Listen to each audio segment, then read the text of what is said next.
You are listening to Intangiblia, the podcast of intangible law, plain talk about intellectual property. Please welcome your host, Leticia Caminero. Hello from Washington, D.C. This is episode 9. Today we will go beyond what intellectual property laws establish, and we will talk about biopolitics. We will navigate the book, The Biopolitics of Intellectual Property, Regulation, Innovation, and Personhood in the Information Age. Today we have the great pleasure of talking with the director of the Center for Professional and Applied Ethics, professor of philosophy and public policy, and affiliate faculty School of Data Science at UNC Charlotte.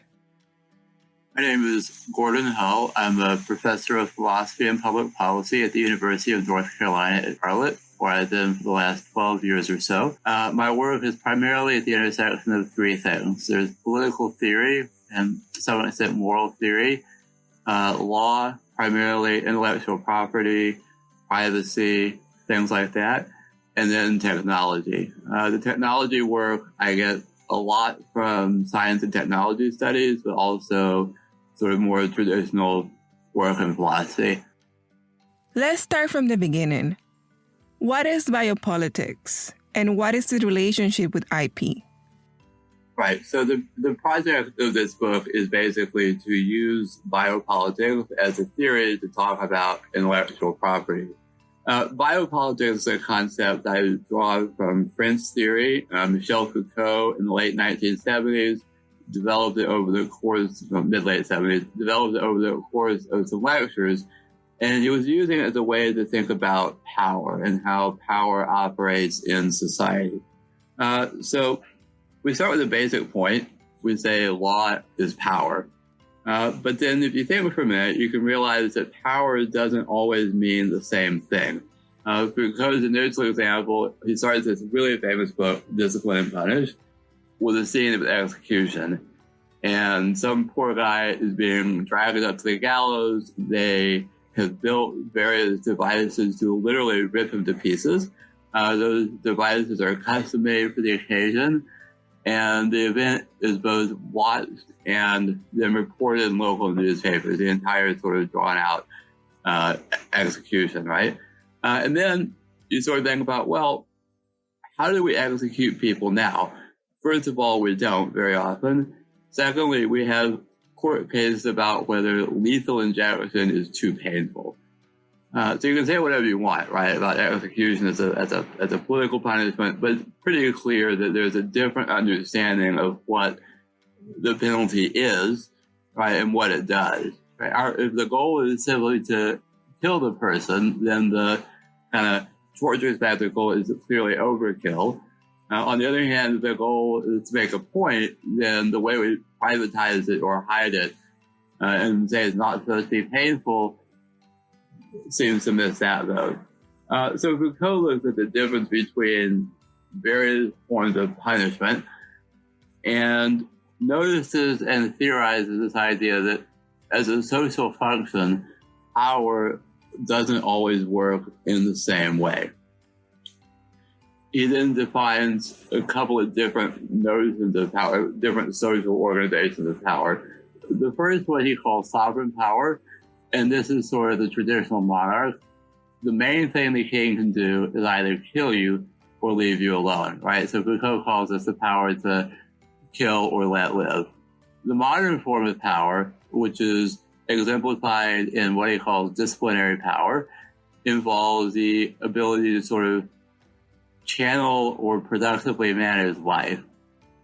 The textbook example, again, this is the part of Foucault that's probably most taken up in American theory, is the prison. And the prison, the modern prison, functions on the model of what he takes from Jeremy Bentham as the panopticon. And the idea there is that you're always visible. You can always be seen by someone. There's a sort of graphic image of a circular prison. There's a guard tower in the middle with a bunch of fancy one-way mirrors. And then those guards can always see into the cells, which are sort of arranged in a circle around it. And the idea, the theory of punishment then, is that, well, the prisoner will learn to modify his behavior because he knows he's always at least potentially being watched, and there's tiny little rewards and tiny little punishments for behaving in the right or wrong way. Given that, there's within biopower, within disciplinary power, then two sort of further regimes that he identifies. One of those is a sort of, what do you call it, a politics of the body, right? This is where you take the prisoner and get him to modify, his time of waking up, the way he walks, and that sort of thing. The other is the one that Foucault calls biopolitics, and that one's about how do we manage entire populations of people. It shows up with the rise of statistics, concern with mortality rates, death rates, and so on. And the idea is that if you can somehow work with entire populations, you can improve their productivity, their health, and their lives in general. And that's something you don't really see traditional, kings trying to do. And the king is interested in the tithe, or the king is interested in whatever the peasant provides him, but the king is not going to have a program of universal vaccination. All right, so that's the basic model. What I would try to do then is apply that thinking to an understanding of how intellectual property functions in an American legal context. And the argument is that starting in the 1700s or so, with the rise of biopolitics, there's a sort of public form of biopolitics where the goal is to improve the public welfare generally conceived. Think about vaccine programs, public health, sanitation, compulsory education even John Stuart Mill, who's sort of hardcore market, laissez-faire libertarian in some ways, says, look, we need to use public money to promote science. Early intellectual property, at least here, I think, follows that model pretty well. In the last 30, 40 years or so, we're developing a more privatized or neoliberal version of that model, where the focus is much less on public good than it is on incentivizing private market actors to do things for their own good, and then reap the rewards for that. And so that I divide the power schema into three ways. So the traditional kind of juridical form of power, which we'd associate with sovereign power, a public biopolitics, which is where IP is most sort of at home, and then the new neoliberal phase. The argument of the book then is that we're transitioning from the public biopolitics phase to the neoliberal one, broadly conceived, but you can use that heuristic to understand what people are fighting about in various court cases. So I want to displace the narrative that says we have more intellectual property and replace it with one that looks at how different understandings of what IP actually does help us to understand current debates. In your book, you mention that it is necessary to recognize that IP is performing a different and new social function, one that requires the rethinking of the kind of power expressed by IP law and regulations. The new social function of IP is basically as an agent of markets and privatization, and that's distinct from what it used to do, which is directly as an agent of sort of the public good. Nowadays, you get the public good is assumed to follow from well-functioning markets, but that's not really the direct goal of IP. Now, we're sort of coached to think this is the way it always was, but the historical evidence really paints a very different picture.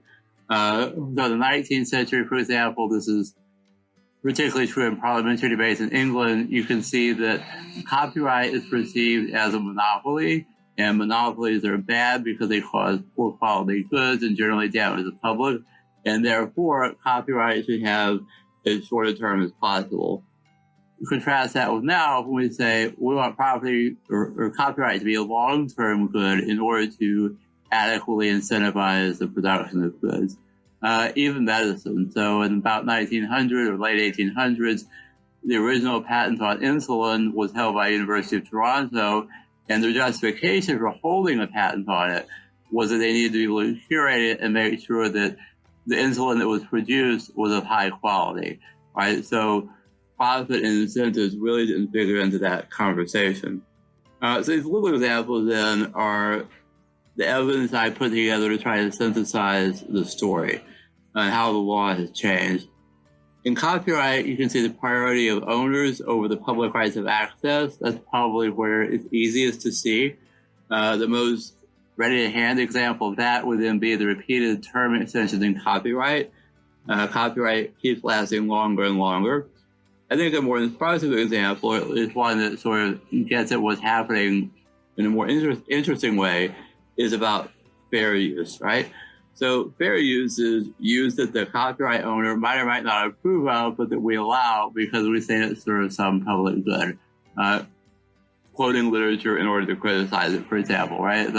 The owner of the novel does not want to be criticized, but we think that literary criticism or reviewing things is the public benefit, and so their wishes are overruled in that case.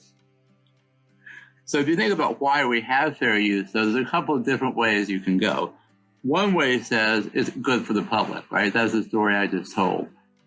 A very different way says, well, we only have fair use because it's not efficient for the people to negotiate a license. There are various barriers that we get in the way of having a license. If that's the case, then fair use doesn't really have any normative value. What it has is an economic holdover where you just put this category there because it's more efficient to say some use is fair than they have licensing regimes. If that's true, then as the technology changes or social norms change, you would expect to see fair use change. And I think that's what's happening with hip-hop sampling in particular. The current legal regime says you ought to have to pay to use snippets of sound in your own work. So take a music genre, particularly late 80s stuff like NWA or Public Enemy, that makes an art out of the so-called wall of sound. In Bridgeport music, the Sixth Circuit ruled, so NWA had taken a tiny bit of a guitar riff from George Clinton's Get Off Your Ass and Jam, they looped it, incorporated it into 100 Miles and Running. You can't tell that it's there, at least unless you're really well trained and know what you're looking for. And so the question was, should NWA have secured a license to use this snippet? It was pretty clearly homage in some sense, right? Clinton's a major figure in P-Funk. Clinton's parliament was important to Dr. Dre and the development of West Coast rap. So what do? As a legal matter, there are sort of three things you could go to. You could decide that, well, it is sampling, but it's de minimis, right? It's below whatever the legal threshold of caring about it is. That would be a very traditional legal view because it invokes a juridical standard to resolve the policy question. The second route might be to say, well, there is sampling, but there's cultural value of what's being produced. There might even be political meaning, right? You can't listen to NWA and miss that there is political content there. And then you say, well, there is sampling, but it's okay, right? So there's a public benefit to it. Third strategy, you say, well, you need a license because creators ought to get paid. The court in Bridgeport Music basically said the third strategy, right? If you take it, you ought to have to pay for it. What I want to notice, and I don't agree with that decision, but what's more interesting to me is that the three different ways you might resolve it correspond to the three different views of power that I see when I read Foucault. What happens here is that you get a particular aesthetic or a particular kind of art transformed by a vision of copyright. And Bridgeport Music, and another case called Grand Upright, basically killed sampling as a form of art, or rather they changed how it functioned within art, right? It went from homage and building up a collage into a display of wealth because the only people who could sample or who could use samples were those who had lots and lots of money to pay all the licensing fees. And as an aside here, I think there's probably also racial politics that should be studied more than I do. Madonna's Vogue succeeded in the de minimis defense in a way that was not apparently available to late 1980s and early 1990s hip-hop. On that note, what is para-copyright and how is different from copyright? So para-copyright, which by the way is not my term, I'm sorry to report, refers to Section 1201 of the 1996 Copyright Act, and it does a couple of things. The first is it makes it illegal to circumvent a copyright control apparatus. So think about the content control systems on DVDs. And then it secondly makes it illegal to, quote, traffic in code, the primary purpose of which is to do that. So you can't either break the copyright scheme or distribute a program that does that for you. This is, I think, very, very different from how copyright has traditionally been conceived, because it's not to do directly with creating work. Rather, it's about making sure that those who have already created work are better able to control access to that work. And it does so in a way that is potentially at the expense of public benefit, right? So it exhibits that switch from public-facing to privatized, creator-facing copyright. Some of the early discussions about this, they talked about how you could use digital rights management, e-readers, to make it impossible to access versions of text, which is itself in the public domain. The problem here is it forces users into the kinds of consumption that owners want. In other words, it authorizes any form of digital rights management or access control regime, and copyright owners don't just use that to stop copying, they use it to make sure that you access the work in the way that they like. The easiest example here, if you think about DVDs, they force you to watch the commercials, right? It's very, very hard to bypass the commercials on your average commercial DVD. That is totally different from the way things happen with books, where you don't have to watch a copyright notice, you don't have to watch any other material, you can skip directly to wherever you want. Also, they will use it to meter how much you watch something. Again, very different from a book. Once you buy the thing, you can read it, reread it, or not as many times as you want. And even if they don't meter it, remember, they can use the apparatus here to chronicle or collect information about how often you read it. So I might have the right to watch a movie, 25 times a day, but no one would know that but for this apparatus wrapped around it. And there's been a tendency of these techniques to extend. So a lot of the early literature about them said, okay, not such a big deal. It'll really be confined to, DVDs maybe and computer programs. But there's some mission creep that you can observe. So John Deere, for example, the tractor company, has spent a lot of time wrapping various aspects of their products in this digital rights management in order to make it impossible to repair them except at authorized John Deere dealers. And so you hear complaints and protests about the so-called right to tinker. It's about that, literally whether or not you have the right to open up the hood of your tractor and fix it yourself. Now, there is a procedure for getting exemptions from this. The initial law wrote in exemptions for computer security, interoperability, things like that.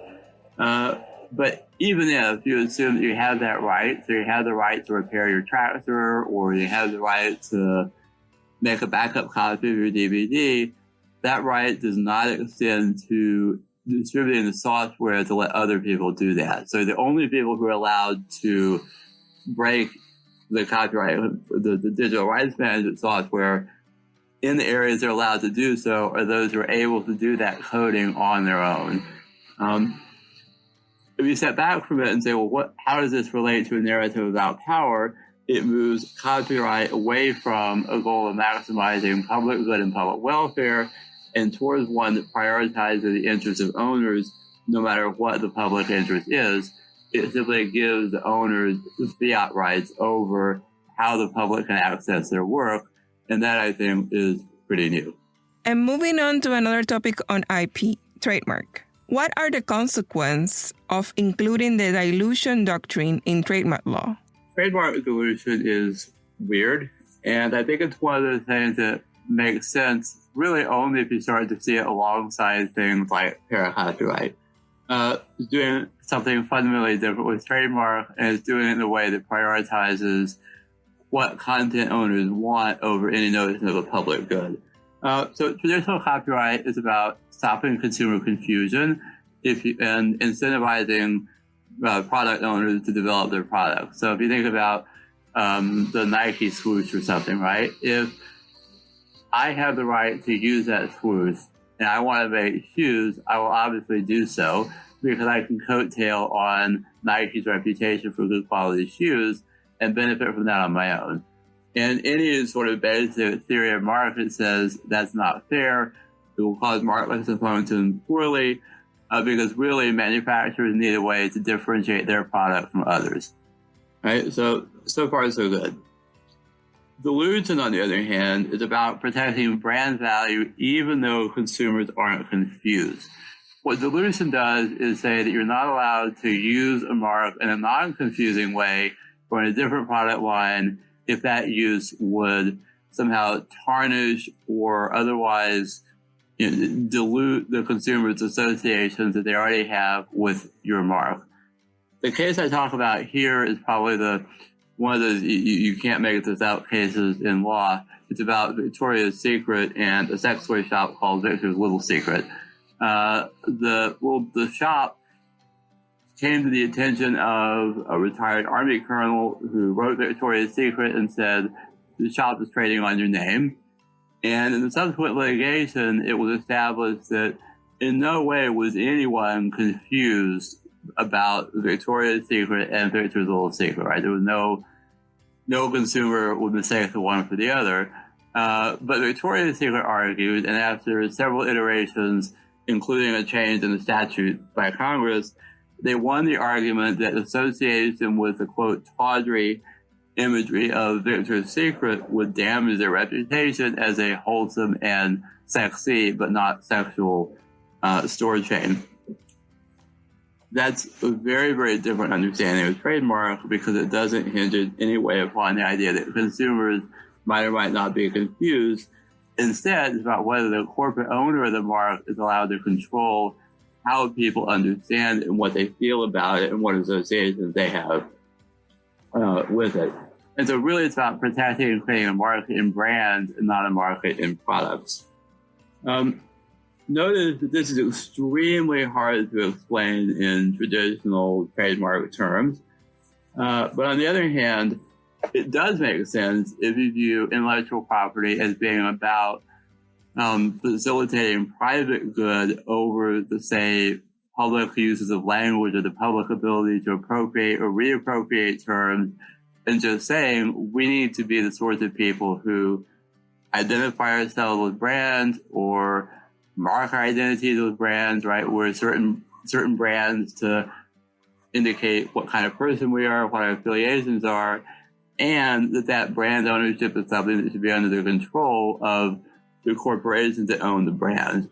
And I think that's probably part of a larger shift in capitalism more generally, where there's increased value associated with brands and with products, but with brands, and maybe even less than with individual products, right? So you think about, Hello Kitty is a brand, but it doesn't really have a product that anyone associates with it, right? Everyone thinks of the image, and then they apply that to lunchboxes. Delusion validates the Hello Kitty view of value in the context of trademark, and in so doing, I think, changes doctrine in a fairly substantial way. And finally, let's touch a topic that is very up to date, especially this almost year, IP and health. What is the mother actuarial agency, and how does it affect public health and patents? So with the term actuarial agency, I was trying to capture something about how we function as patients or as subjects more generally in modern medicine. The easiest example I can think of is cancer diagnosis. And you think about a classical diagnosis of cancer is when they find a tumor, usually through some sort of imaging. There's a lot of difficulties there. Imaging technologies are getting good enough. They're finding tumors long before we know whether they'll do anything clinically relevant. In fact, there's autopsy studies. It turns out that when most of us die, our bodies are going to be full of all sorts of little tiny tumors that didn't do anything. Increasingly, imaging technology is able to find those. But we know for a fact, because of the autopsies, right, that lots of people have findable tumors that would never have been clinically relevant for them. But that's the debate around traditional forms of cancer diagnosis. When do you start imaging? How sensitive should it be? How worried should you be about false positives? That sort of thing. But now we have a different sort of parallel development, and that treats cancer as a form of risk. And this is something that makes you a very different kind of patient. The old version said something like smoking increases cancer risk. It was a rough correlation. They were pretty sure it was right, but not everybody fit it, and it was pretty strictly behavioral. The newer stuff is not just behavioral, but genetic. The easiest one here is Huntington's disease. There's a very particular mutation that causes it. If you have that mutation, you will get Huntington's disease and die of it. If you don't have the mutation, you won't. Right? So it's a very sort of clean genetic marker. A more complicated one I talk about is the so-called BRCA gene mutation. And what it does is if you have this particular mutation in that genetic sequence, you're more likely to get either breast or ovarian cancer over the course of your life. So your base average lifetime risk of breast cancer is on the order of 12%. If you have the mutation, it rises to between 50 or 70% by the time you're 80. Ovarian cancer, which of course is very difficult to screen for, your risk goes way, way, way, way up for that too. Right? So there's a mutation that confers a disease risk. Now, if you have the mutation, then it encourages you to view yourself as what Nicholas Rose calls pre-symptomatically ill. Right? You're not sick. You may not get sick, but there are nonetheless a bunch of medical decisions that you have to make based upon this risk portfolio you have. Do you have prophylactic surgery to try to reduce your risk? Would you start and have lots and lots of screening? And what's your responsibility in that situation? This is a very different relation to health. One thing it does is it tends to individualize how we think about health. So you don't focus on reducing contagions that are just out there. You don't even necessarily have a public health initiative against smoking where we say, all right, no smoking indoors, no advertising in public places, remove the cigarette machines in the bars. Instead, you start thinking, or you don't have, say, regulation of air quality or pollution to try to reduce people's sort of environmental risk. Instead, people become responsible for managing their own genetic health risk factors. So if I know that I have the BRCA mutation, it's on me to both understand what that means, which is not easy, and to understand what to do about it and manage it sort of like a portfolio. And so I call it actuarial in the insurance sense of the word, right? Or maybe you're managing a stock portfolio. You have a whole bunch of possible futures, and it's your job to navigate those in the best way possible, and also your problem if it doesn't turn out the way you hoped. So one really interesting aspect of this is it's a place where the Supreme Court has actually pushed back pretty hard against this narrative about the neoliberalization or the sort of move of intellectual property away from public biopolitics. There was litigation around the BRCA gene. It finally ended in 2013, and the Supreme Court said unanimously, in an opinion that Justice Thomas wrote, that isolated genetic sequences could not be patented. They reasoned that the sequence had the same information in it when isolated as it does in nature, and so this was not an invention so much as moving something around. The decision is kind of a mess, but what I think is interesting is the court really was trying to push back against this idea that you could have a patent regime that supported actuarial agency or the sort of individualized medicine that had been, quite frankly, the norm up until then, right? They've been granting patents on genes for 20 years, and the Supreme Court just flat stopped the process when they issued this decision. So it's a really good example both of a view of power and the view of agency and how that gets reflected in legal thinking and efforts at patenting, but also how the legal system is not monolithically moving in one direction. It's moving in a direction, but it's not monolithic, it's not without struggle, and it's not without fighting back. Thank you so much, Gordon, for taking the time to talk about your book, The Biopolitics of Intellectual Property, Regulation, Innovation, and Personhood in the Information Age.